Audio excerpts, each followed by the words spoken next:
Бирөө бир кызга ашык болуп калыптыр, элеси кетпей жатат экен да бир таксырдын байкуштун. Анын элеси менин оюмдан эч кетпейт, намаз окуп жатканда, эртең менен ойгонгондо, жана күнүмдүк жашоодо мен аны ойлоно берем. Ар күнү мен ал үчүн дуа кылып, мезгили менен кичинекей белектерди берип турам. Аракет кылганыма карабастан бул ойлордон арыла албай жатам. Мен аны жоготуудан корком, бирок аны бактылуу болушун каалайм. Ошол эле учурда мен Аллага жакындагым келет. Жакындагыңыз келсе, сүйлөшүүнү токтотуңуз бе тууган. Сиз белек берип атасыз, башка болуп атасыз. Өзүм 5 маал намазды жамаат менен такбируллах жетишип окуйм жана руханий жактан өнүүгө аракет кылам. Мен аны тынчсыздандыргым келбейт. Тынчсыздандырып атпайсызбы белек берип улам? Көңүлү болсо жооп берет эле сизге. Бирок сезимдерден улам бул мага кыйын болуп жатат, аны кантип унутсам болот? Сиз таксыр 40 күнгө чыгып келиңиз. 40 күндө кадимкидей жүрөк оңолот. Биринчисинде 10 күн кыйын болот, анан калганында барып унутуп, кайра даяр болуп калат. Ким билет, 40 күндө дуа кылып келсең, ал сизди күтүп калган болот кайра. Туурабы? Ошон үчүн 40 күнгө чыгып келиңиз, чындап эле.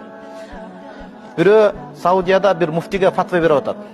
Мен бир кызды, ушу сизге окшоп суроо бергенде, мен бир кызды такыр унута албай атам. Шунчалык ашык болуп калдым.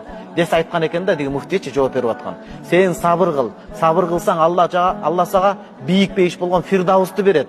Фирдаус деген шундай деп кайталаган экен, огуш бетер ыйлаптыр. Эми эмне болсо, мен унута албай жүргөн кыздын аты Фирдаус дейт экен да. Мен унутайын десем, сиз мага Фирдаусту 3-4 ирет эскертесиз.